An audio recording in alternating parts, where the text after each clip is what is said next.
Hey guys, tonight we are going to travel back in time. Not to a world of shining knights and grand castles, but to the muddy, smoky, and frankly, quite smelly reality of a medieval village.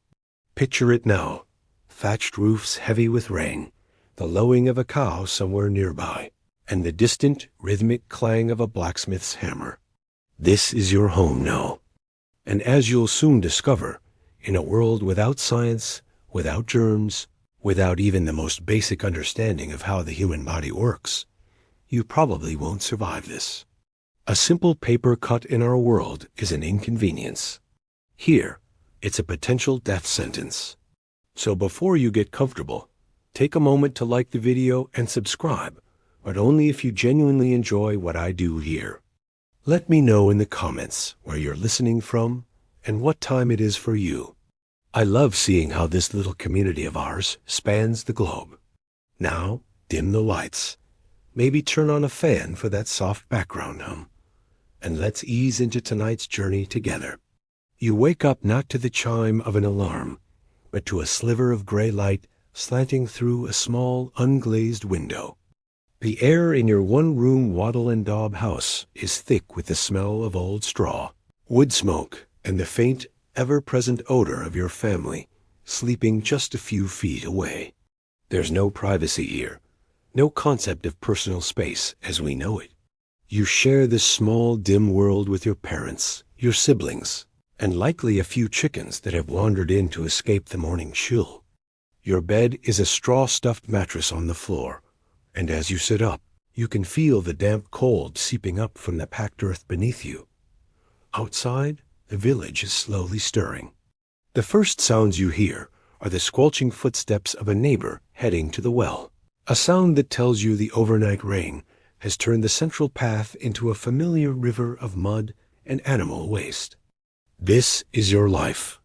It's organic, it's free range, and it's about 1,000 times less romantic than modern marketing would have you believe.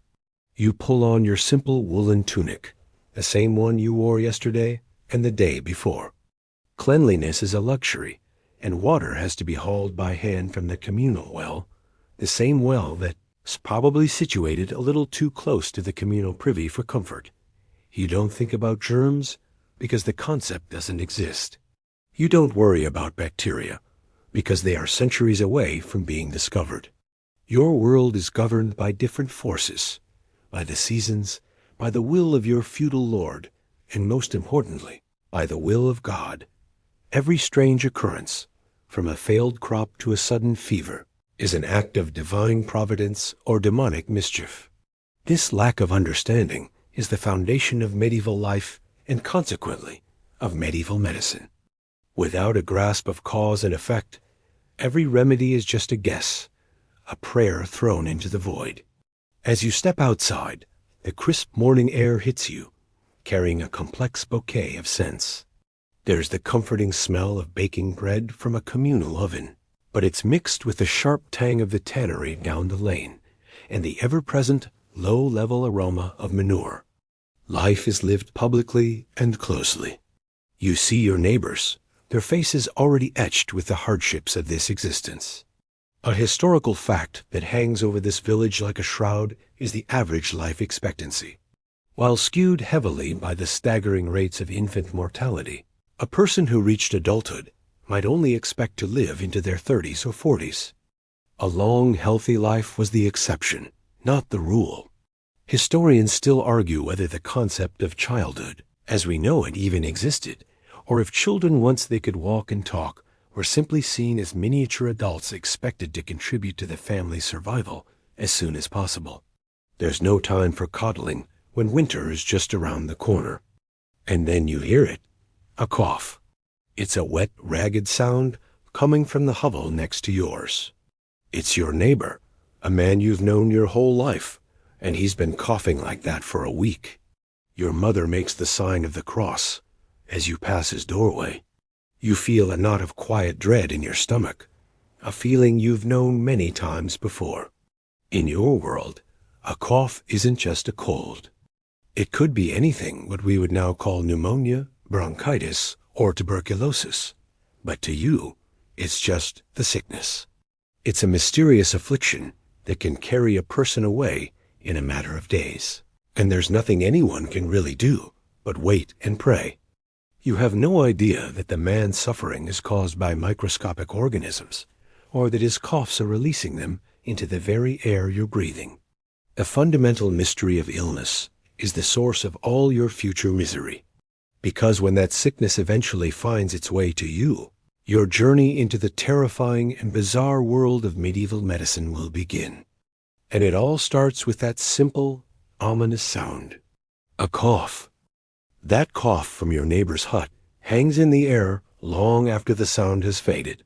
It's a ghost that follows you as you go about your morning chores. You try to shake the feeling of unease, but it clings to you like the damp morning mist. Later in the day, your mother sends you to the market. Not a market in a grand town square, but a few rickety stalls set up near the church, where villagers trade eggs for pottery or a bit of homespun cloth. As you walk, you deliberately hold your breath as you pass the butcher's stall. It is not the sight of the pig's head on the wooden block that bothers you, but the smell. The thick, coppery scent of blood and offal rises in a cloud, and in your mind, that smell is not just unpleasant, it is the sickness itself. This is the great and terrible theory that governs your understanding of health, the miasma theory. You believe, as does everyone you know, from the simplest farmer to the most learned monk, that disease is carried on the wind. It's a foul vapor, a bad air or miasma that rises from rotting things. It seeps from swamps, from graveyards, from piles of refuse, and from the unwashed bodies of the sick. This corrupted air, when inhaled, unbalances your body and brings illness. It's a strangely logical idea in a world without microscopes. After all, decaying places smell bad, and people who live near them often get sick. The connection seems obvious. It's a far more believable explanation than invisible little monsters floating around. Blaming the swamp gas is just so much more straightforward than inventing an entire field of microbiology from scratch. So you walk through your world not in fear of what you touch, but of what you breathe. Every foul odor is a potential harbinger of death. The ditch where people dump their chamber pots, a source of miasma. The pit where the tanner soaks his hides in urine and lime, a factory of miasma. Even a sudden change in the wind can bring a wave of panic. You see the priest walking towards you, and he's holding something to his nose. It's a pomander, a small perforated metal ball filled with aromatic spices like cloves, cinnamon, and precious ambergris. It's a personal air freshener, a tiny weapon against the invisible enemy. A wealthy might have one made of silver or gold, while a common person might simply carry a cloth pouch of dried lavender or rosemary. The idea is simple. If you surround yourself with a pleasant, strong scent, the good air will form a protective bubble around you, keeping the bad air at bay. It is the medieval equivalent of using a scented candle to hide the fact you had fish for dinner, only with much higher stakes. As the priest passes, you get a faint whiff of cloves, a scent of safety in a world of foul-smelling dangers. A core tenet of this belief, passed down from the ancient physicians of Greece and Rome, is that this miasma is not just a carrier of disease, but the disease itself. It's a tangible, corrupting substance. This idea was so powerful and pervasive that it remained the dominant medical theory for over 2,000 years, only truly being displaced in the late 19th century. Your village, therefore, is a landscape of invisible threats. You look at the stagnant pond at the edge of the woods, its surface green with algae, and you don't see a breeding ground for mosquitoes. You see a source of pestilence, waiting for the right atmospheric conditions to release its poison. Historians still argue whether the widespread belief in miasma led to any truly effective public health measures by accident. For instance, a town council might order the streets cleaned of filth and garbage, not because they understood sanitation, but because they wanted to eliminate the terrible smell.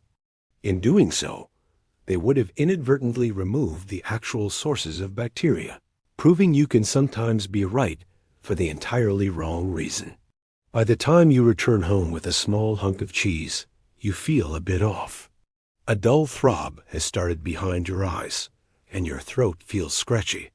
You tell yourself it's nothing. Maybe you're just tired. But then you remember the neighbor's cough. You remember the smell from the butcher's stall. Did a wisp of miasma get past your defenses? You lie down on your straw pallet, pulling your thin wool blanket up to your chin. The familiar smells of your home, the smoke, the straw, the unwashed bodies, suddenly seem more menacing. Your own personal hygiene, limited to a quick splash of water on your face. And hands in the morning means you're probably carrying your own little miasma cloud around with you. It's a terrifying thought. The enemy isn't just outside. It could be on your own skin, in your own clothes. The world outside your door is a treacherous place, full of invisible, foul-smelling dangers. But as you close your eyes, the terrifying realization dawns on you. The miasma may have already found its way inside. The next morning, you wake up feeling worse, much worse. The dull throb behind your eyes has sharpened into a relentless pounding, and every joint in your body aches as if you've been beaten with a sack of rocks. You try to sit up, but a wave of nausea sends you reeling back onto your straw mattress. You don't know about the fleas that carry it, or the rats that host them. A house where the plague had been identified would be marked with a painted cross, and the entire family, sick and healthy alike, would be sealed inside. A tender, growing lump in your groin. You touch it, and a jolt of pure fire lances through your body. It's a bubo, the telltale sign, the mark of the plague. Your mother lets out a small, choked sob. Your father stands frozen, his face ashen. The fear in the room is so thick you could choke on it. It's no longer your neighbor's problem. It's no longer the village's problem. It's your problem. The Black Death isn't just a story from a history book anymore. It's in your blood. The church bell tolls again, counting out the short life of another soul. And you lie there, helpless on your straw bed, wondering if the next time it rings, it will be tolling for you. Guards would be posted to ensure no one could escape, leaving them to their fate. It was a crude and horrifying form of public health, based on the correct observation that the disease spread from person to person, but executed with a terror born of ignorance. Historians still argue whether these forced quarantines, or cordons sanitaires, had any significant effect on slowing the plague's spread, or if they simply concentrated the misery and ensured the death of the healthy along with the sick. A truly quirky and grim tidbit from this era is the emergence of plague doctors with their iconic beaked masks. The long beak was stuffed with aromatic herbs and spices, the same principle as the priest's pomander to filter out the deadly miasma. While it looked terrifying, it's possible the full leather cloak and mask offered a primitive form of hazmat suit, accidentally protecting the wearer from the flea bites that actually transmitted the disease. It is a classic case of medieval logic stumbling into a vaguely correct solution for all the wrong reasons. To you, this is a divine punishment, God's wrath made manifest. The village priest declares that your community's sins, pride, greed, envy, have called this scourge down upon you. The only cure is repentance. But as more people fall ill, a deep primal fear begins to overshadow faith. The bonds of community, so strong just a week ago, begin to fray. People start to look at each other with suspicion. The miasma theory is working overtime in everyone's mind. The sick are seen as walking sources of pestilent air. Your neighbor, the one who had the cough? His entire family is now sick, and their door is barred from the inside. No one goes near. This is the medieval version of quarantine, a desperate, fearful, and often brutal isolation. Your mother presses a cool, damp cloth to your forehead, her face a mask of worry. She murmurs a prayer under her breath. This isn't the familiar sickness, the winter cough, or the summer flux. This is something new, something fast, and something terrifying. Outside, the normal sounds of the village are muted, replaced by a strange and unsettling quiet. The blacksmith's hammer is silent. There are no children shouting in the lane. There is only the wind and a new sound carried on it, the distant tolling of the church bell, slow and mournful. One toll for every year of a person's life. It has been ringing a lot lately. Your father returns from the well, his face pale. He brings news that ripples through your small home like a shockwave. 2 more families on the other side of the village are sick. The baker's son, a boy you played with just a few days ago, is dead. The symptoms are the same. A sudden fever, agonizing pains, and then something else. Dark, swollen lumps appearing in the armpits and groin. The priest has a name for it. He calls it the Great Pestilence. We call it the Black Death. This is it. The single greatest catastrophe in human history has arrived at your doorstep. It traveled from the east, a silent passenger on the trade routes, carried by fleas on the backs of rats stowed away in the holds of merchant ships. In a world connected by sea and land, but with no concept of microbiology, the plague spread with terrifying speed and efficiency. It was the perfect storm of a highly infectious disease meeting a population with absolutely no immunity and no understanding of what was happening. You don't know about the bacterium Yersinia pestis. In some towns and cities, officials would take drastic measures. Back in your hut, you feel a new and terrifying sensation. The world shrinks to the 4 walls of your hut. The pain is a living thing, a fire that has taken root in your body. The bubo in your groin is now the size of a hen's egg, a taut, exquisitely painful swelling that makes any movement an agony. Black and purple patches, like old bruises, have begun to bloom across your skin, the acral necrosis that gives the Black Death its name. Did it lead to a widespread loss of faith, or did it, conversely, create an era of intense, fearful piety? Evidence exists for both. She is your last hope. She arrives, a bundle of wrinkles and homespun wool, and she doesn't carry a medical bag, but a pouch of foul-smelling herbs and charms. She examines you from the doorway, her eyes missing nothing. She ignores the bubo, the physical sign of your illness. Instead, she asks your mother about your diet, your mood, and whether you'd recently been startled by a toad. She mutters about imbalances and blockages. She is not looking for a bacterium. She is looking for a disruption in the fundamental forces that, according to everyone in your era, govern all life and all health. She is about to explain to your frantic parents that your very essence is out of balance. And the cure for that imbalance is going to be even worse than the disease.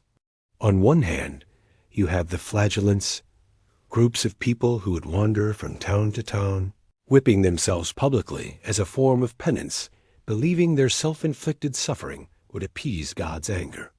On the other, you have accounts of utter hedonism, of people indulging in every vice, believing that since death was inevitable, they might as well enjoy their last few days.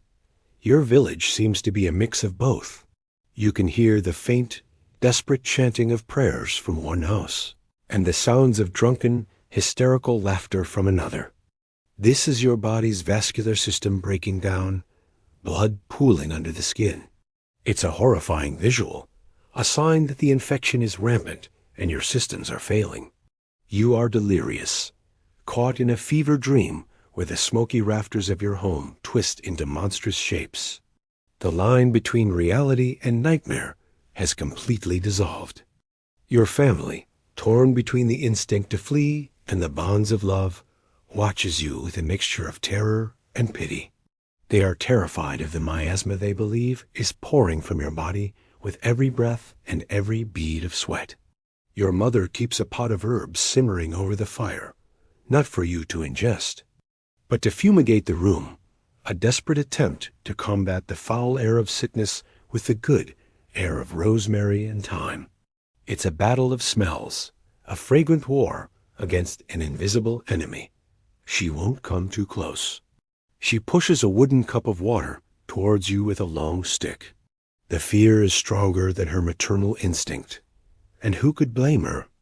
The fatality rate for bubonic plague in your time is staggering, anywhere from 50% to 80%. If the infection becomes septicemic or pneumonic, it's nearly 100%. You are, statistically speaking, already a ghost. News filters in from the outside world, brought by your father, who dares to speak to neighbors from a safe distance.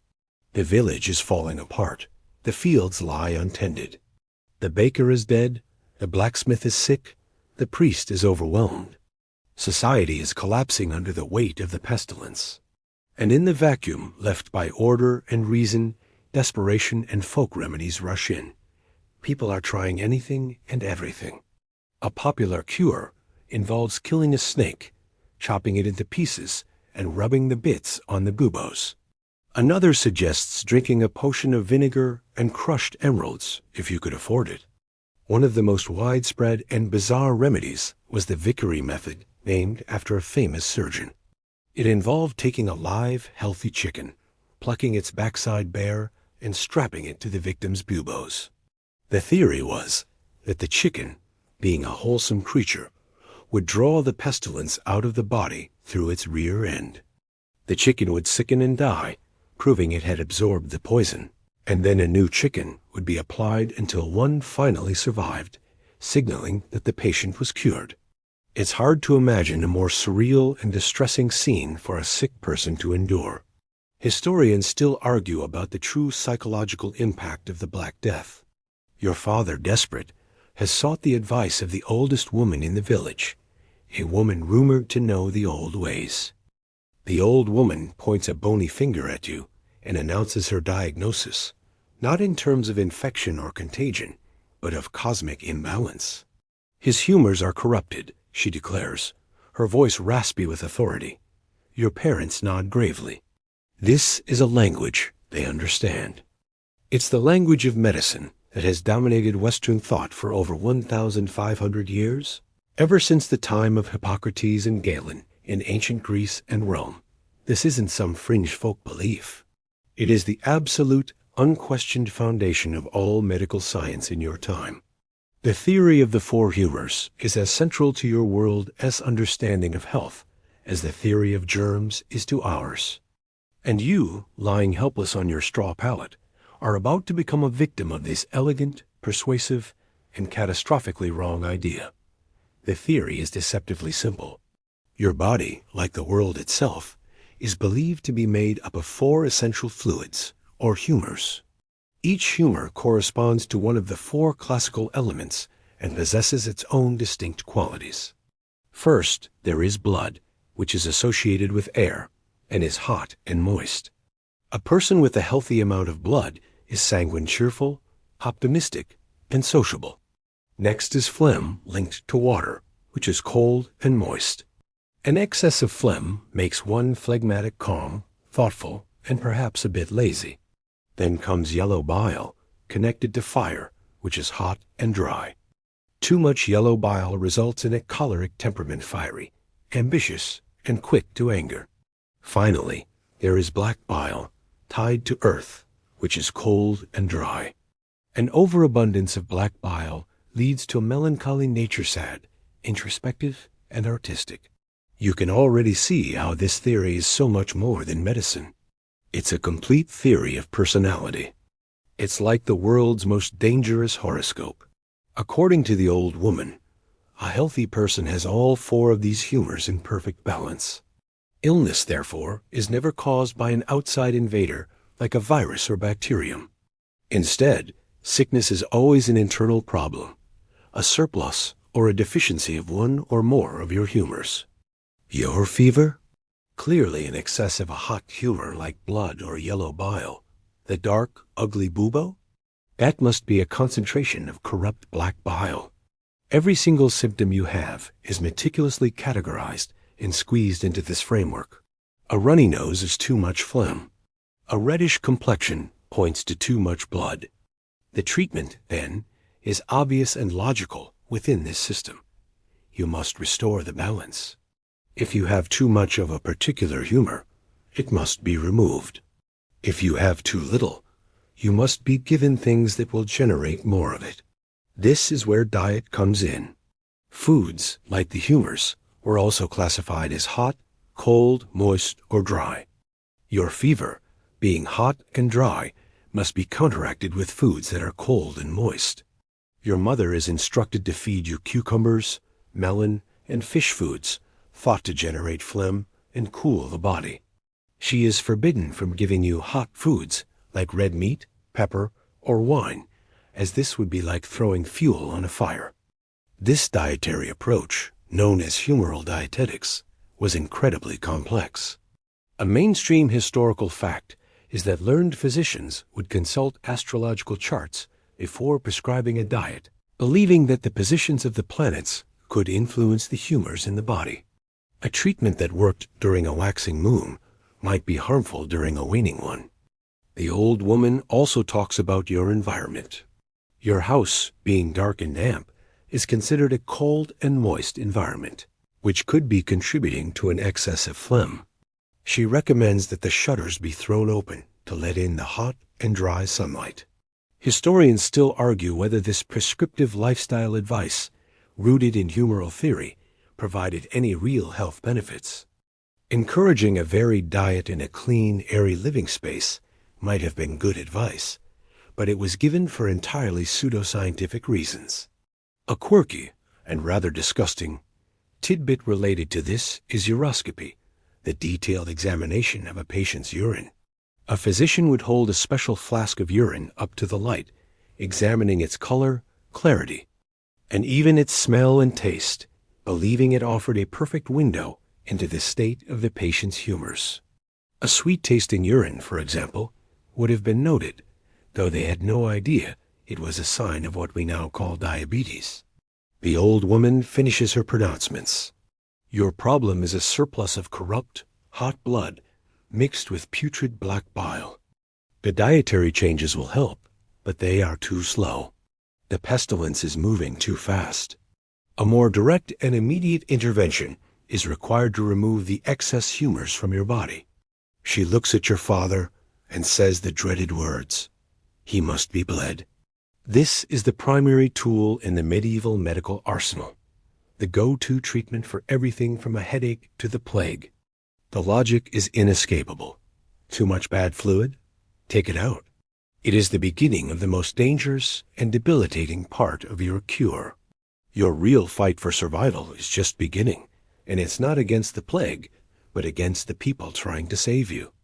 The verdict is in. You must be bled. But the old woman, with her herbs and charms, doesn't perform this procedure. Neither does the priest.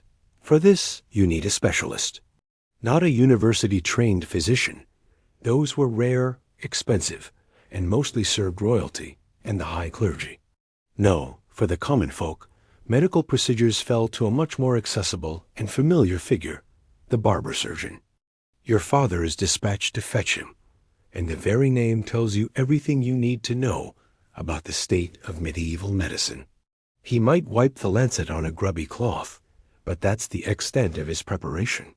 He is looking for a prominent vein at the crook of your elbow. This procedure is called venesection or phlebotomy, and it was considered the most effective way to remove a large quantity of blood quickly.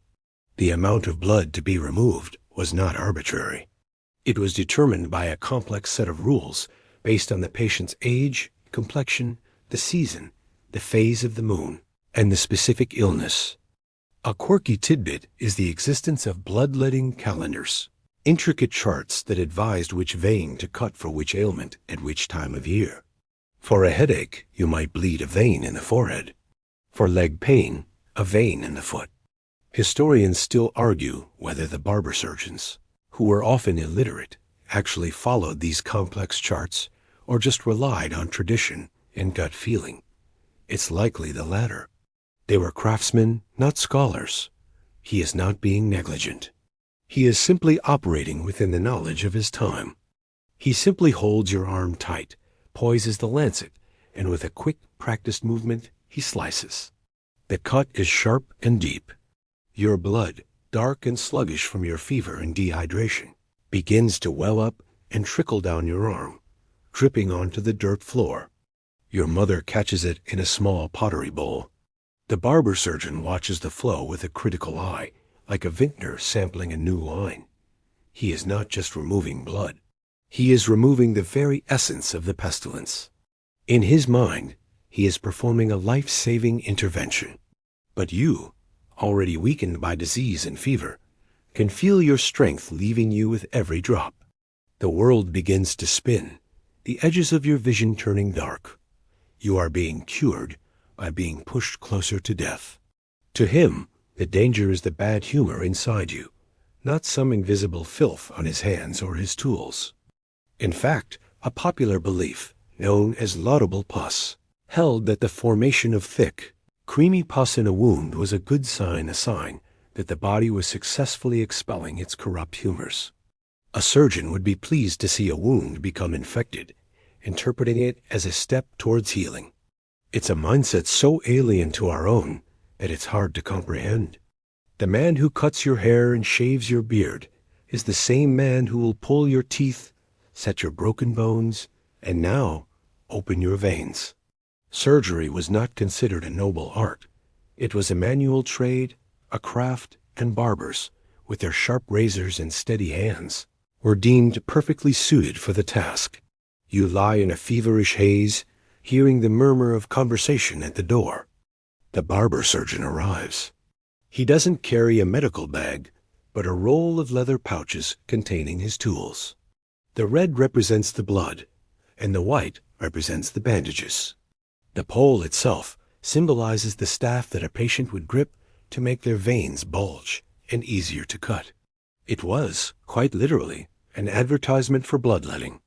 The barber surgeon inspects you, not with any sense of gentle bedside manner, but with the practical eye of a craftsman assessing a job. He prods the bubo in your groin with a calloused finger, causing you to cry out in agony. He nods sagely, confirming the old woman's diagnosis. A great corruption of the blood, he announces. It must be let out before it poisons his heart. You can smell him before you see him, a strange mixture of soap, old blood, and whatever cheap ale he had for lunch. He is a robust man, his forearms thick and stained. He unrolls his kit on the small wooden table, and the sight sends a new wave of fear through you, a fear that cuts through the delirium of the plague. There are no sterile, single-use instruments here. His tools are made of iron and bronze, fleams for puncturing veins, scalpels for lancing abscesses, and terrifying saws for amputation. But his primary tool, the one he reaches for now, is a simple, keen-edged lancet. It has the very same type of blade he would use to give a lord a close shave, now repurposed to save your life by draining it. The iconic red and white striped pole you see outside a barber's shop today is a direct and rather grim relic of this era. He doesn't wash his hands. He doesn't sterilize his blade.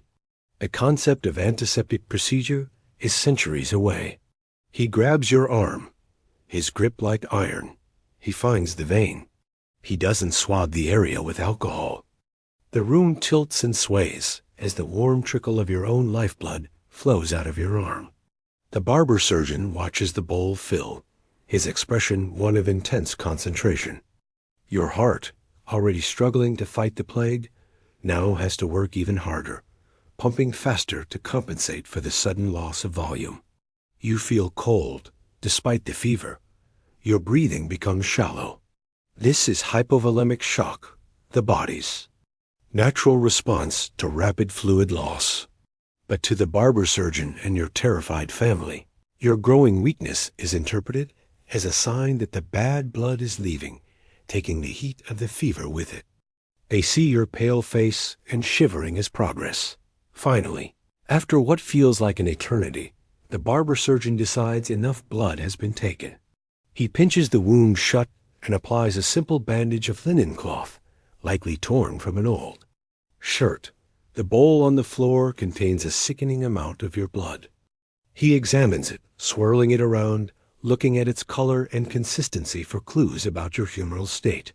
He declares it to be thick and black, confirming his diagnosis of corrupt black bile mixing with the blood. He has done his job. But he's not finished with you yet. The venesection was for the general corruption.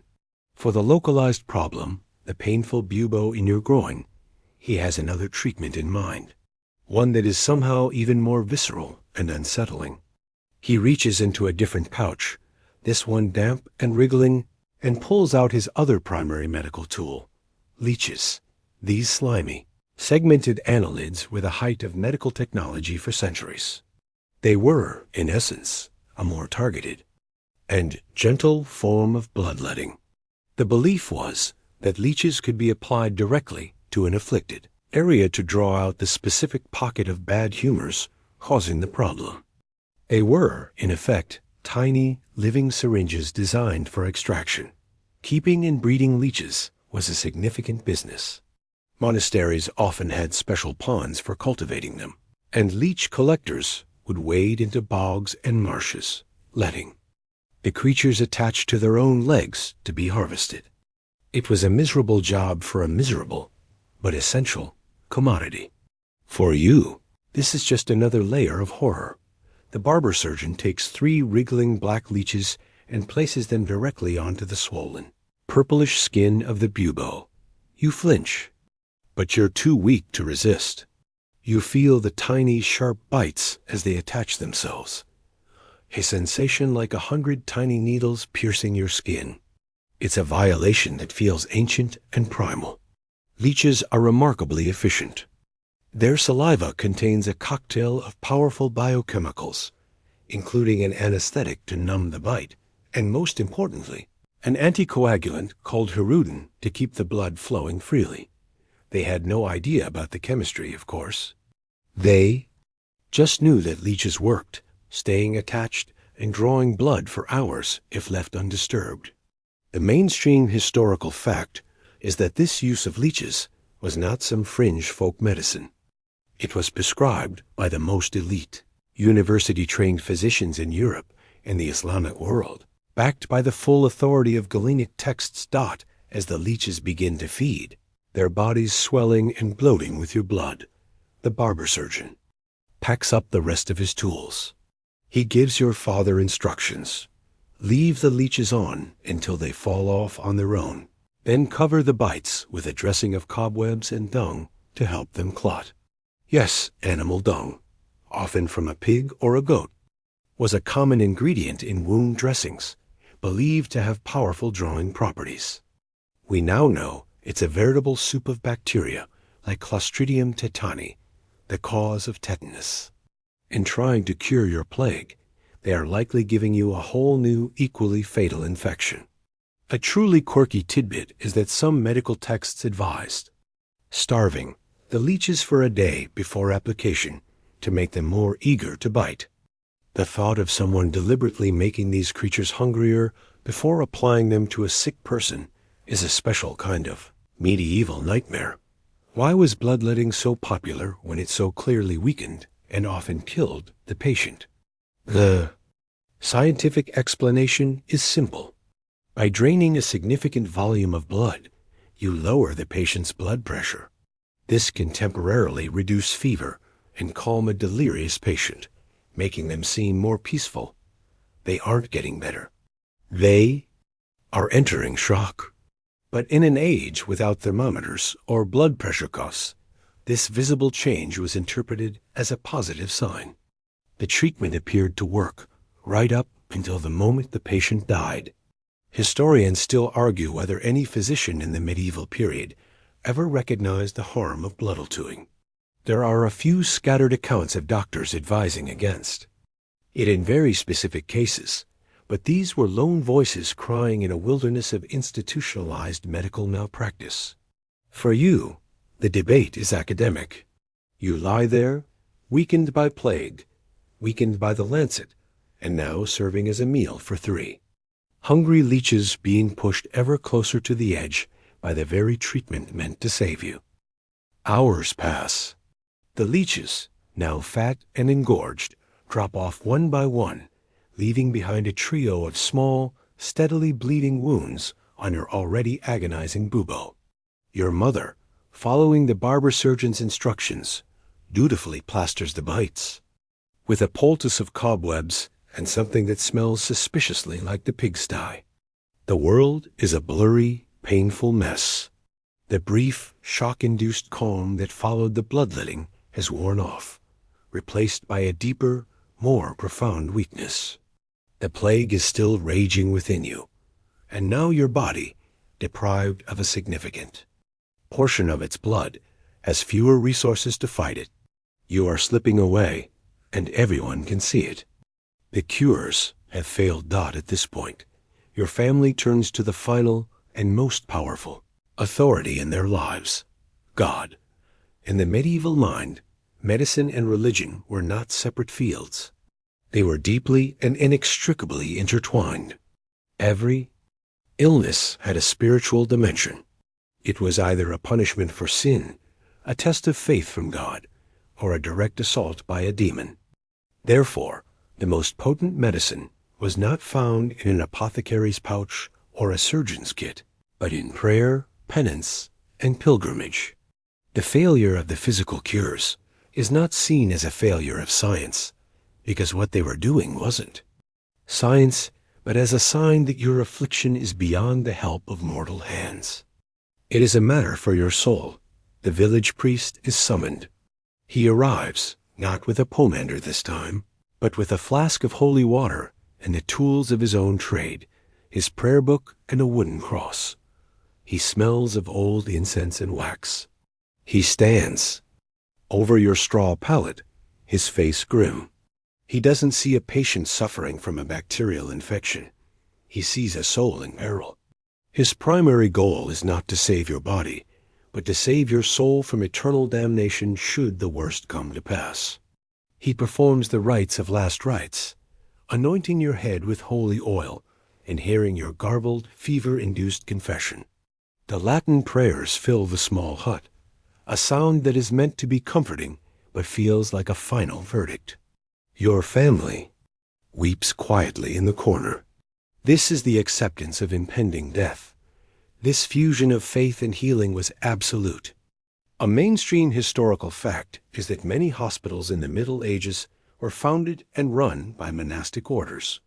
Places like the Hôtel Dieu in Paris were staffed by monks and nuns who saw the care of the sick as a sacred duty. However, their care was focused as much on the spiritual well-being of the patient as on their physical ailments. Prayer was a scheduled part of the daily routine, right alongside changing dressings or administering herbal broths. For many common people, the local priest was the first and only medical authority they would ever consult. His prescription would be a set number of prayers, a pilgrimage to a local shrine, or a donation to the church. A quirky and rather revealing tidbit is the widespread belief in patron saints for specific illnesses. If you had a sore throat, you would pray to Saint Blaise, who was martyred with a wool comb pressed to his throat. For dental problems, you turned to Saint Apollonia, who had her teeth shattered during her persecution. And for the plague, you would pray to Saint Sebastian, who survived being shot with arrows, or Saint Roch, who was afflicted with buboes himself while on a pilgrimage and was miraculously cured. People would purchase small metal badges depicting these saints to wear as protective amulets, a physical manifestation of their hope for divine intervention. Historians still argue about the psychological effect of this deep-seated belief. Did it provide genuine comfort and a sense of control in a terrifying and arbitrary world? Or did it foster a sense of fatalism, discouraging people from seeking out the admittedly terrible practical help that was available? You lie there, anointed and prayed over, feeling the last of your strength ebb away. Your family's hope is shifted. They are no longer praying for your recovery. They are praying for a good death, a peaceful passing, free from struggle, and with your soul prepared for the afterlife. This concept of the ars moriendi, or The Art of Dying, was incredibly important. Manuals were written and block printed, illustrating the deathbed scene as a final spiritual battle, with angels and demons fighting over the departing soul. Your family is trying to ensure the angels win. Your journey through medieval medicine seems to have reached its inevitable end. You've been diagnosed by superstition, bled by a barber, and leeched into shock. Now, all that is left is for the priest to commend your soul to God as the church bell prepares to toll once more. But in the corner of the room, your mother hasn't given up all hope. She is clutching a small bundle of dried leaves, preparing one last desperate remedy from the world of herbs. While the priest's prayers echo in the small hut, a funereal finality hanging in the air, your mother moves with a quiet, desperate energy. She has not entirely surrendered you to God's will just yet. She turns to the oldest form of medicine, known to humanity, a knowledge passed down through generations, not in books, but from mother to daughter, from neighbor to neighbor. This is the apothecary's garden, the world of herbal remedies. She clutches a handful of dried willow bark, a treasure she traded a dozen eggs for just last week. She boils it in a small pot of water, the steam carrying a sharp, woody scent that cuts through the heavier smells of sickness and incense. This is her last stand. For every person in the Middle Ages, the local landscape was a living pharmacy. The knowledge of which plants could soothe a cough, which could settle a stomach, and which could bring on sleep was essential for survival. This wasn't a quaint hobby. It was a critical part of everyday health care. The garden of a monastery, the wild herbs in the forest, even the weeds growing by the roadside, all were potential sources of healing. Your mother forces a few spoonfuls of the bitter willow bark tea between your lips. You are barely conscious, but you swallow reflexively. What she doesn't know, what no one will know for centuries, is that willow bark contains salicin, a chemical closely related to acetylsalicylic acid, the active ingredient in modern aspirin. She is, by sheer luck of tradition, giving you a genuine pain reliever and fever reducer. It's a tiny glimmer of real science in a vast ocean of superstition. The medieval herbalist's knowledge was a chaotic mix of genuine effectiveness and pure folklore. A mainstream historical fact is that many remedies that were passed down for generations actually worked. Foxglove, for example, was used for dropsy, what we now call congestive heart failure. We now know that foxglove contains digitalis, a powerful cardiac glycoside still used in heart medication today. Opium poppies, grown in many monastic gardens, provided a potent painkiller. Valerian root was a known sedative. These were effective treatments discovered through millennia of trial and error. The problem was that nobody knew why they worked, or how to properly dose them. Too little of the herb would do nothing. Too much could be fatal. This is where the line between medicine and magic became hopelessly blurred. The effectiveness of a plant was often thought to be linked to its appearance or name. This was called the doctrine of signatures, a belief that God had marked plants to indicate their use. For example, the lungwort plant has leaves that look vaguely like a diseased lung, so it was obviously meant to treat respiratory ailments. Walnuts look like little brains, so they were used for headaches and mental problems. A quirky tidbit is the mythical mandrake root, which was highly prized because its root system sometimes resembled a human figure. It was believed to have immense power, but was dangerous to harvest. Legend said its scream would kill anyone who heard it. Harvesters would tie a dog to the plant and then plug their ears, letting the poor dog pull it up and suffer the consequences. It's a perfect example of how much ritual and superstition were woven into the practice of herbalism. Your mother's efforts represent this dichotomy. After the willow bark, she applies a poultice of crushed comfrey leaves to your chest. Comfrey was known as knit bone and was genuinely effective at helping to heal bruises and sprains due to its allantoin content. A helpful, if minor, intervention. But then she hangs a string of garlic around your neck, not for you to eat, but to ward off the evil spirits and bad air she believes are tormenting you. Garlic has antimicrobial properties, but wearing it like a necklace is unlikely to stop. A systemic bacterial infection. Historians still argue how much of herbal medicine's perceived success was due to the actual chemical properties of the plants versus the powerful placebo effect it induced. If a patient truly believed that a specific herb, gathered under a full moon and blessed by a priest, would cure them, the psychological boost alone could sometimes be enough to turn the tide. In minor illnesses, you drift in and out of consciousness. The pain in your joints seems to have dulled slightly, the fire of your fever banking a little. Is it the willow bark? Is it the placebo effect of your mother's desperate care? Or is it simply your body's own immune system, battered and bruised as it is, staging a last heroic stand against the Yersinia pestis bacterium? You don't know. But for the first time in days, there is a flicker of something other than pain and fear. The herbal remedies, for all their limitations and their entanglement with folklore, have provided a sliver of hope. But the plague is a relentless foe, and when the combined forces of prayer and plants prove insufficient, there is one last dark alley of medieval healing to explore, the world of pure, unadulterated magic. The willow bark tea may have eased your fever slightly, but the plague is not a simple fever. The buboes remain, angry and swollen. The dark patches on your skin have not faded. You are still balanced on a knife's edge between life and death. Seeing that even the trusted herbal remedies are failing, your father, now in the grip of absolute desperation, decides to step outside the bounds of both church and tradition.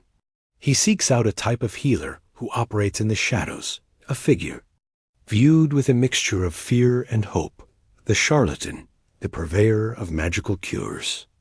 When God and nature have failed, perhaps a little bit of magic is the only thing left. That evening, a man arrives at your door. He is not from the village. He is a traveler, an itinerant doctor, who moves from town to town, always staying one, step ahead of disgruntled customers and the local authorities. He carries a flashy satchel and speaks with a confidence that mesmerizes your exhausted parents. He dismisses the barber surgeon's bloodletting as crude and the old woman's herbs as mere peasant superstition. He claims to have studied at distant, exotic universities and to possess secret knowledge passed down from the ancient Egyptians. He is, of course, lying. He is a quack, a master of the hard sell, preying on the fears of the desperate. And in a plague-ridden world, business is good. He examines you, making a great show of looking into your eyes and listening to your chest with a listening tube, just a hollow reed he uses for dramatic effect. He then produces his ultimate diagnostic tool, a vial of your urine that your mother had saved. He holds it up to the candlelight, swirls it, and then, to your family's astonishment, he touches a drop of it to his tongue. He smacks his lips thoughtfully and declares, with utter certainty, that your body has been invaded not by a humoral imbalance, but by a venomous worm born of the pestilential air. It's a terrifying and specific diagnosis, and because it sounds so definitive, your parents cling to it. Finally, someone who seems to know exactly what is wrong. His proposed cure is twofold. First, you must wear a protective amulet. He pulls out a small, grimy parchment on which is written a string of nonsensical words, abracadabra being a very real and popular one, believed to hold magical power to diminish illness. He also adds a drawing of a scorpion, as it was thought that the symbol of a venomous creature could ward off other venoms. He instructs your mother to tie this around your neck. This is sympathetic magic, the belief that like can affect like. The second part of the cure is his proprietary potion. He produces a small, dark bottle from his satchel, claiming it is theriac, or Venice treacle. True theriac was a legendary and incredibly complex substance, a holdover from Roman times, sometimes containing over 60 ingredients, including opium, viper's flesh, and a host of rare spices. It was astronomically expensive. What this man has is almost certainly a counterfeit of vile-tasting sludge of cheap wine, molasses, and whatever bitter herbs he could find by the roadside. This world of magical healing and quackery was a huge part of the medieval medical landscape. A mainstream historical fact is that the lines between medicine, astrology, and alchemy were incredibly blurry. A respected physician, like the 16th century Paracelsus, who made genuine contributions to pharmacology, was also a practicing alchemist, who believed that diseases could be cured by creating metallic-based remedies to counteract astral influences. For him, a disease originating from the influence of Mars should be treated with a medicine derived from iron. It seems bizarre to us, but it was a coherent worldview at the time. A quirky tidbit from this magical realm is the touch piece. It was widely believed that the touch of a legitimate king could cure scrofula, a form of tuberculosis that caused swollen lymph nodes in the neck. This was known as the king's evil, and thousands of people would line up for the chance to be touched by the monarch, receiving a special coin or touch piece to commemorate the healing. Your father pays the traveling quack a significant portion of the family's meager savings. The man pockets the coins, offers a few more words of hollow reassurance, and slips away into the night before his potion has a chance to fail. Your mother dutifully gives you a spoonful of the thick, foul liquid, and makes sure the amulet is secure around your neck. You are now armed with the full arsenal of medieval desperation. You've been bled, prayed over, given herbs, and now enchanted with a magic charm and a quack's potion. Historians still argue about the role of these charlatans. Were they malicious? Predators, knowingly exploiting the suffering of others for profit? Or were some of them deluded enough to believe in their own cures, seeing themselves as genuine healers, offering an alternative to a medical establishment that was just as likely to kill you? You lie in the dark, the scratchy parchment of the amulet against your skin, the foul taste of the potion in your mouth. Nothing has changed. The pain is still there. The fever still burns. The magic is just as useless as everything else. The hope that the charlatan brought with his confident pronouncements evaporates, leaving behind only the bitter taste of his medicine and the emptiness of your father's coin purse. You have exhausted every option available to a person of your time. There is only one path left in the medieval medical journey, the one reserved for the most extreme cases, the brutal, terrifying world of the chirurgeon's knife. Days have passed since the charlatan's visit. The magic amulet is a constant, itchy irritation around your neck, and the memory of his foul potion still lingers. Miraculously, you are still alive. The plague has not killed you, but it has not retreated either. The bubo in your groin has now become the central focus of your misery. It has grown larger, the skin stretched taut and shiny over a core that has softened and filled with pus. It is, in modern terms, a massive localized abscess. The pressure is immense, and the pain is a white-hot, constant torment that eclipses all other sensations. You can no longer lie still. You writhe and moan with every beat of your heart. Your family, seeing your agony, knows that something must be done. The bubo must be opened. This procedure is too much for the barber surgeon. While he is comfortable with letting blood, lancing a plague bubo was considered especially dangerous work, risking a splash of the pestilential matter. For this, you need a chirurgeon, a true surgeon. While still considered a manual craftsman, a chirurgeon had a higher status than a barber, often having apprenticeship training specifically in wound care, fractures, and basic operations. Your father having spent his savings on the quack, now has to promise the chirurgeon a portion of next year's harvest, a crippling debt, to secure his services. The chirurgeon arrives, and he is a different sort of man from the barber.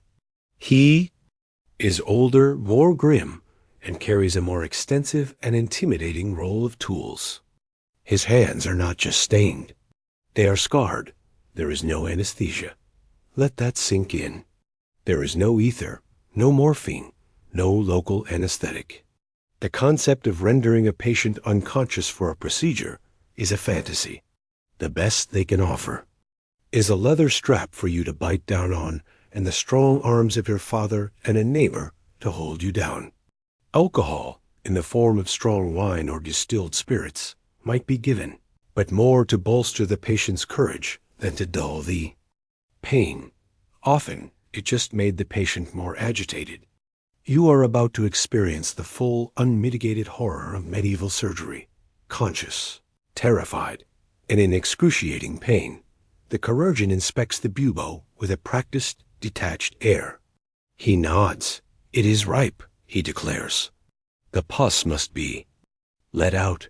He selects his instrument, a simple, flat-bladed scalpel. He may heat the tip in the embers of your hearth fire, but not for sterilization. The purpose of the heat is cauterization. He intends to use the hot metal to burn the wound closed after he cuts it, a technique used to stop bleeding, and they believed, to burn away the poison of the pus. He gives a sharp nod to your father. The men grip your arms and legs, pinning you to the straw mattress. Your mother turns away, her hands over her ears, unable to watch. The chirurgeon is quick. There is no time for delicacy. He makes a deep, swift incision into the most prominent part of the bubo. The pain is blinding, a supernova of agony that rockets through your entire body. You scream, a raw animal sound muffled by the leather strap between your teeth. The release of pressure is instantaneous, and a torrent of thick, foul-smelling pus and blood erupts from the wound, spattering the chirurgeon's apron and the floor. He works quickly, pressing and squeezing around the wound to expel as much of the matter as possible. Then he takes the heated blade from the fire and presses it into the open wound. The sizzle of your own flesh and the smell of it burning is a new, unimaginable horror. The cauterization is meant to be a form of healing, but it feels like a final, brutal assault. This brutal reality was the standard of care. A mainstream historical fact is that surgeons of the time, like the famed Guy de Chauliac, wrote detailed texts on these procedures. He recommended lancing buboes in a cross shape to ensure they drained fully and advocated for the use of cautery. These weren't the actions of savages. They were the prescribed best practices of the most educated surgeons of the 14th century. A quirky and truly horrifying tidbit of surgical practice was the wound man diagram. These were illustrations in surgical textbooks showing a single human figure afflicted with every possible type of injury stabbings, fractures, arrow wounds, bites, with lines indicating the proper way to treat each one. It served as a grim, all-in-one visual index of surgical trauma. The chirurgeon finishes his work. He packs the gaping, cauterized wound with linen strips soaked in wine, the alcohol acting as a mild, accidental antiseptic, and bandages it tightly.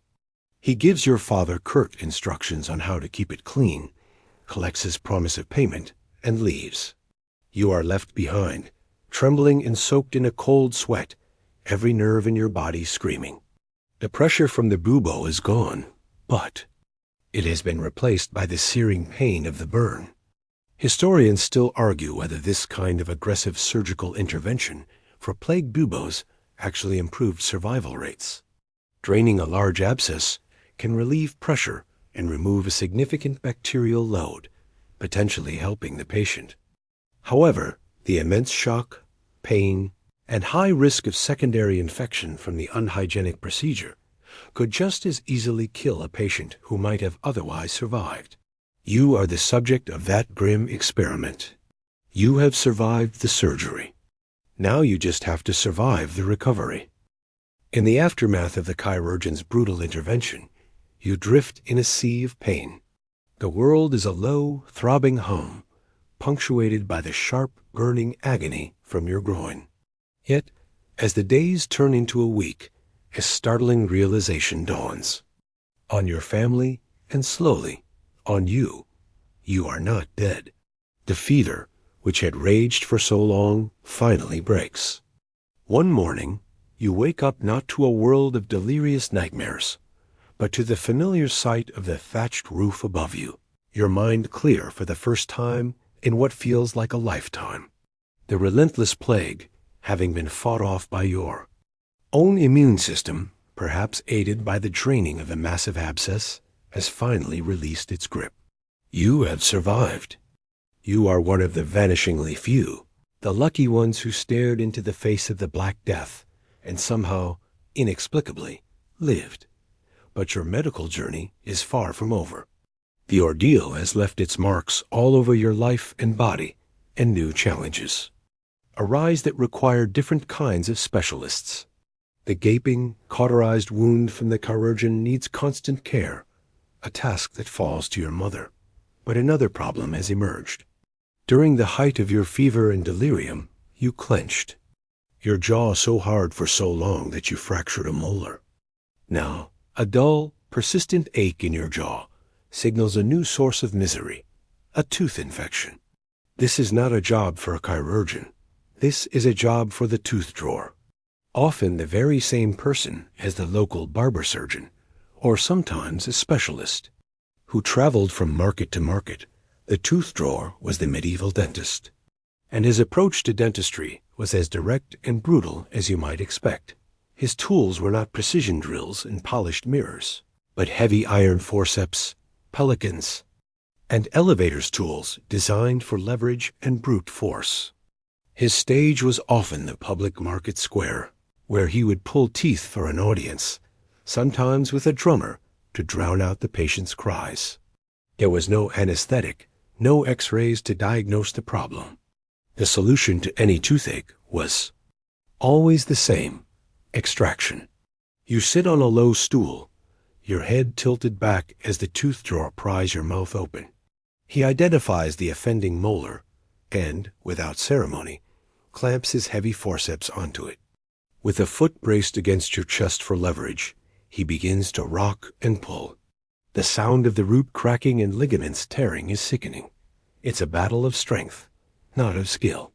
The pain is sharp, localized, and absolute.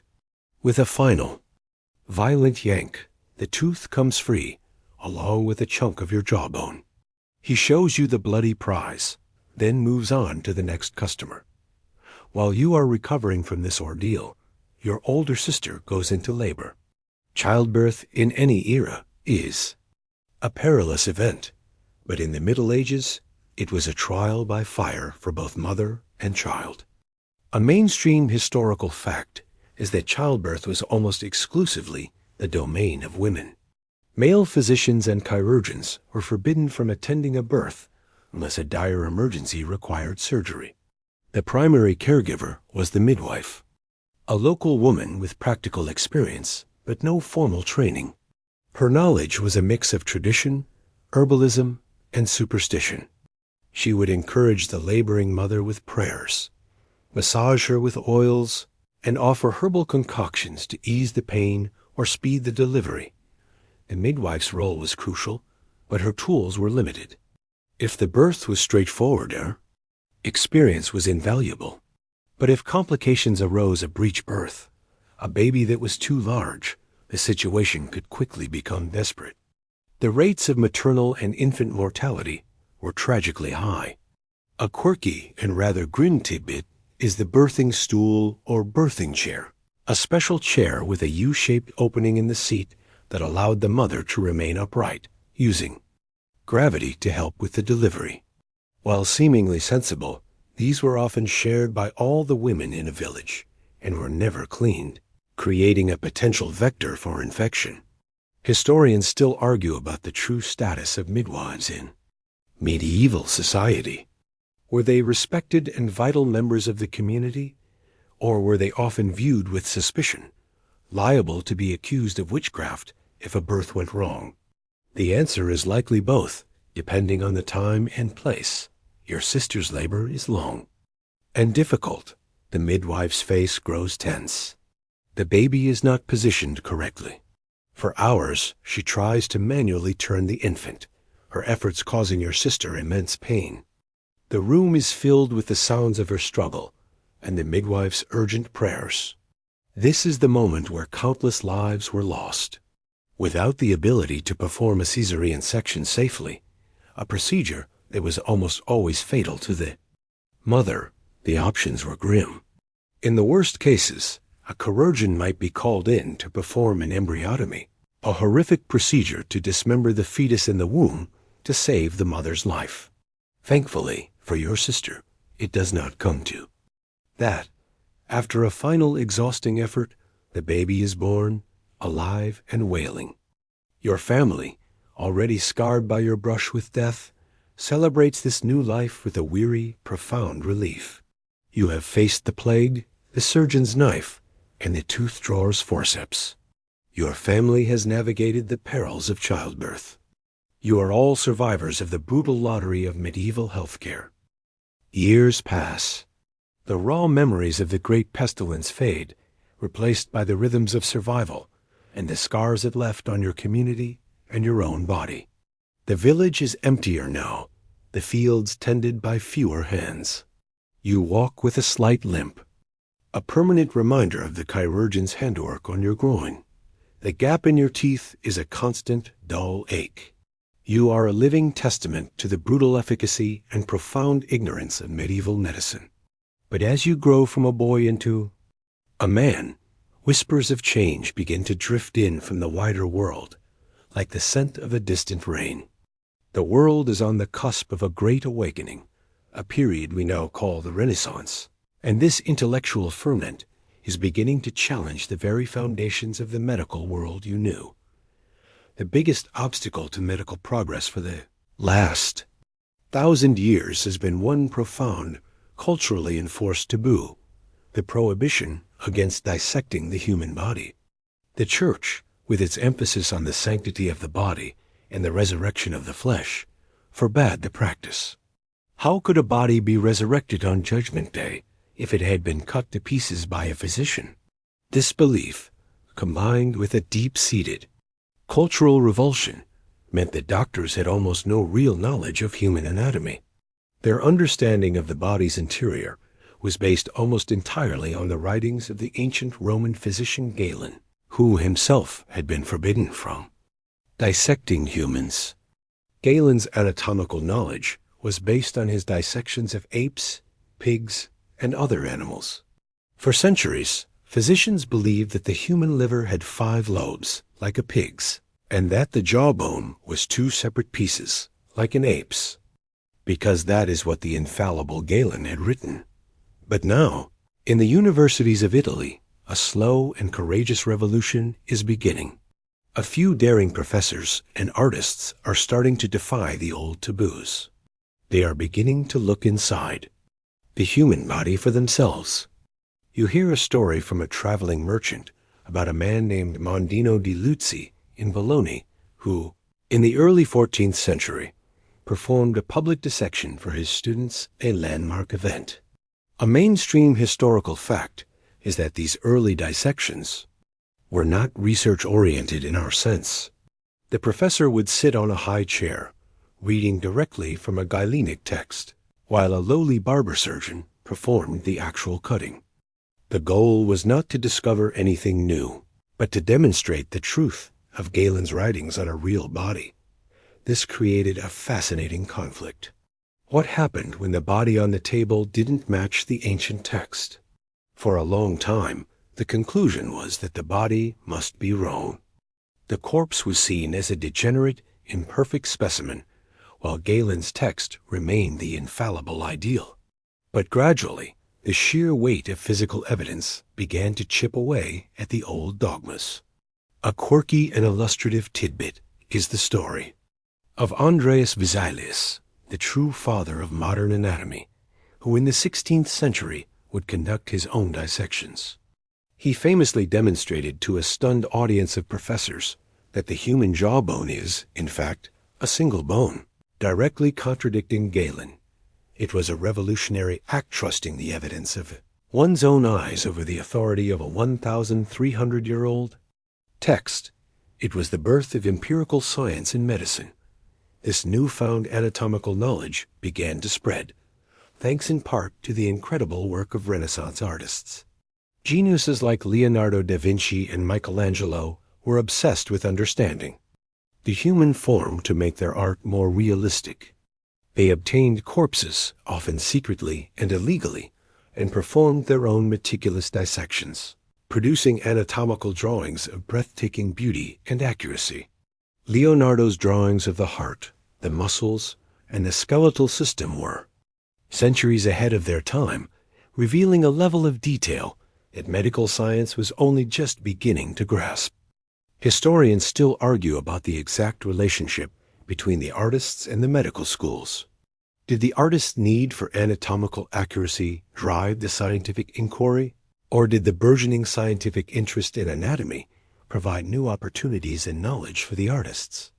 It was most likely a symbiotic relationship, a perfect fusion of art and science that defined the spirit of the Renaissance dot back in your quiet village. These changes feel very far away. Your local barber surgeon still works from tradition, not from an anatomical chart. But the seeds of change have been planted. The very idea that one could learn about the body by looking at it, rather than by reading an ancient book, is radical and powerful. For your entire life, your body has been a black box, its inner workings a complete mystery, subject to the whims of imbalanced humors and divine forces. Now, for the first time, people are beginning to draw back the curtain. They are creating a map of the human body, and with that map, future generations will finally be able to navigate the complex landscape of disease, not with superstition and guesswork, but with knowledge. The years continue to spool out. You are older now, your hair flecked with gray. The world that is emerging looks different from the one you were born into. This change is not just happening in the lecture halls of Italian universities. It's being driven by one of the most powerful inventions in human history, the printing press. Before Johannes Gutenberg's invention in the mid-15th century, books were rare and precious objects, copied by hand by monks in monasteries. A single medical text could take years to produce and cost as much as a small farm.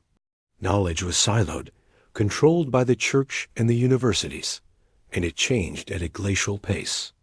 The works of Galen and Hippocrates were copied and recopied, their authority solidified with each painstaking reproduction.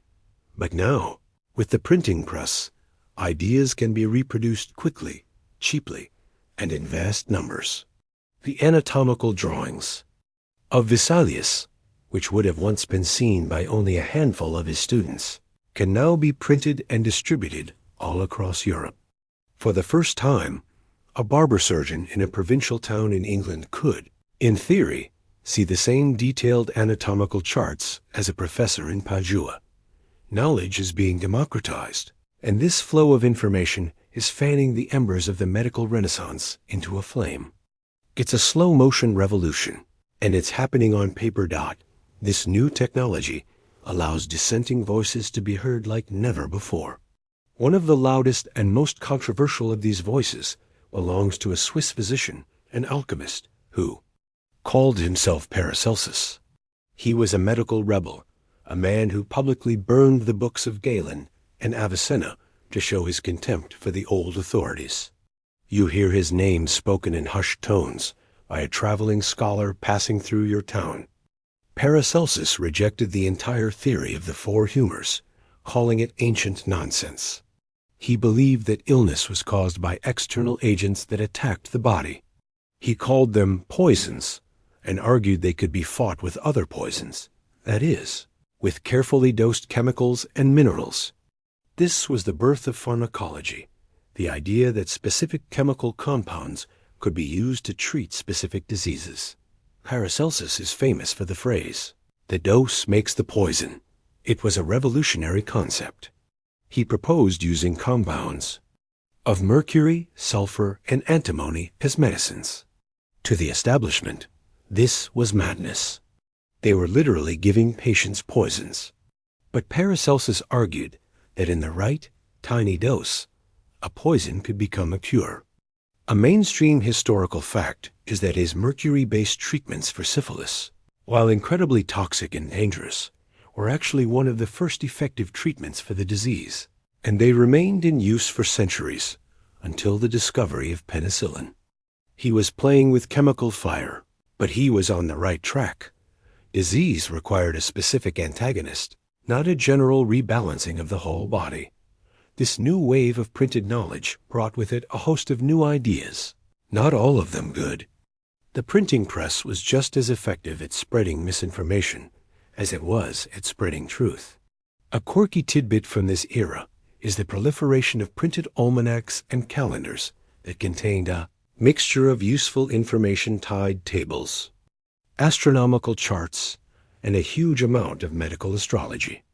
A typical farmer might consult his printed almanac to determine the best day to plant his crops, and also the best day to have a tooth pulled, based on which zodiac sign the moon was in. The one-man diagrams showing all the horrible things that could happen to a body also became a popular printed image, spreading the brutal surgical knowledge far and wide. The press was a fire hose of information, and it was up to the reader to sort the good from the bad, a task for which most people were ill-equipped. Historians still argue about the immediate impact of the printing press on the health of the average person. In the short term, it may have had little positive effect.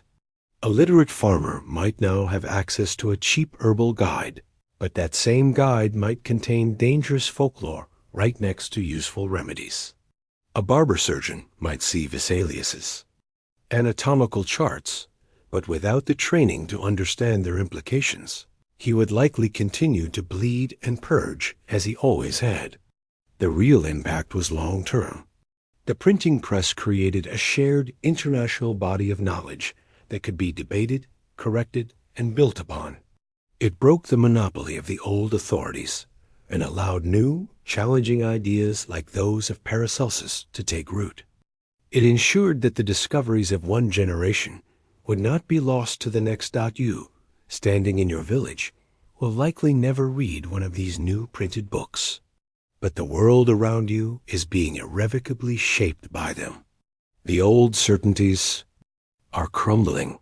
The monolithic authority of the ancient Greeks is being challenged by men who trust their own eyes and their own experiments. The idea that sickness comes from outside the body, that it can be fought with specific remedies, and that the body itself is a machine that can be understood, these are the revolutionary concepts that will pave the way for modern medicine. The journey has been long and brutal, but for the first time in 1,000 years, there is a clear path forward, illuminated by the power of the printed word. You are an old man now. The thatched roof of your childhood home has been replaced twice over. You have seen children born, grow old, and die. You have outlived the barber surgeon, the priest, and the old woman who diagnosed your humors. Your own survival remains a quiet miracle, a 1-in-a-million winning ticket in a lottery of death. You look at your grandchildren, their faces bright with a future you can only barely imagine, and you see a world that is fundamentally, seismically different from the one you entered. The complete, suffocating darkness of ignorance has begun to recede, and the first tentative rays of a new dawn are breaking over the horizon. This new era is defined by a new way of thinking, the scientific method.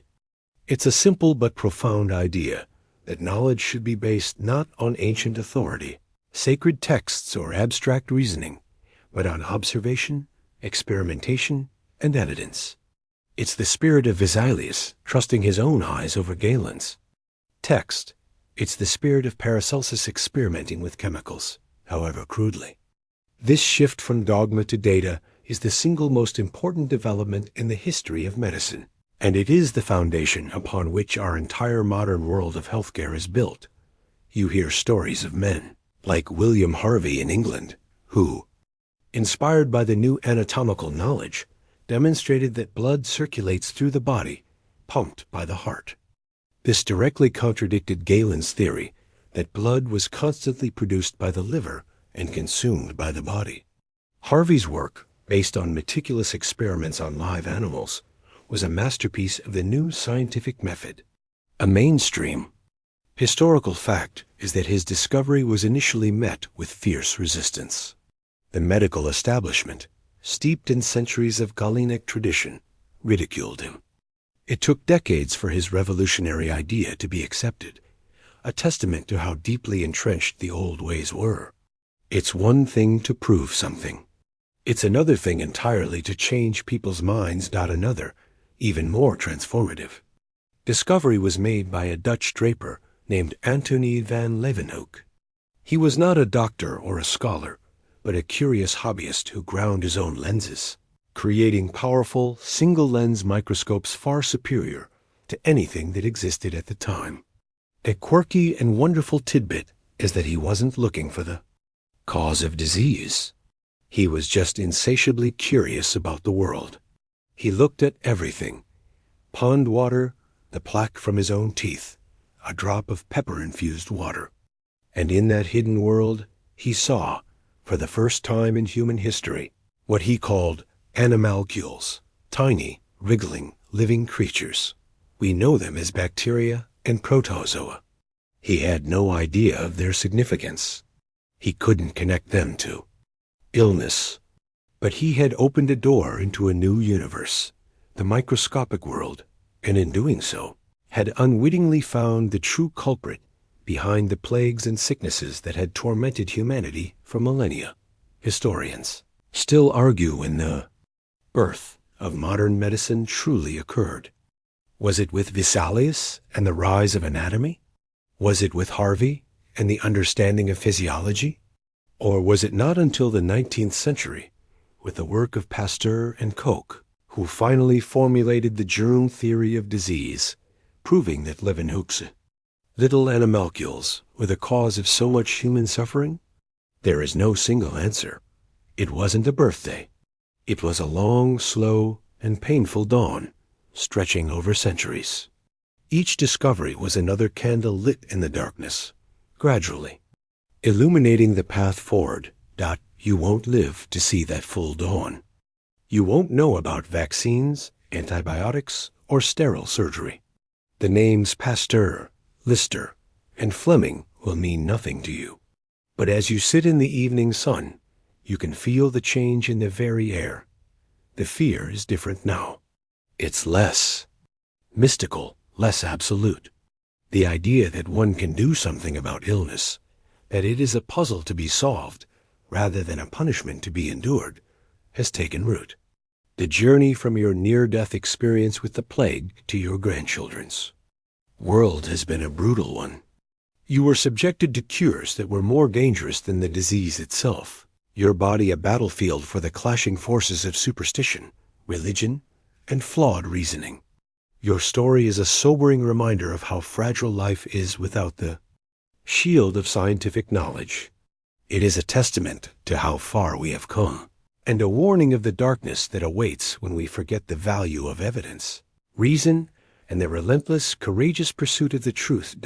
As our journey through the murky past comes to a close, allow the harsh sounds of the chirurgeon's tools and the scent of the plague doctor's herbs to fade from your mind. The world you survived was one of profound uncertainty, where every sunrise was a gift and every cough a potential sentence of death. But that world is gone now, replaced by one illuminated by knowledge and protected by the quiet, diligent work of science. Feel the comfort of your own bed, the gentle weight of your blanket, and the simple, miraculous peace of a world where fevers can be broken, wounds can be healed, and we no longer have to fear the foulness of the air, for we have learned to fight the invisible monsters that truly dwell within it.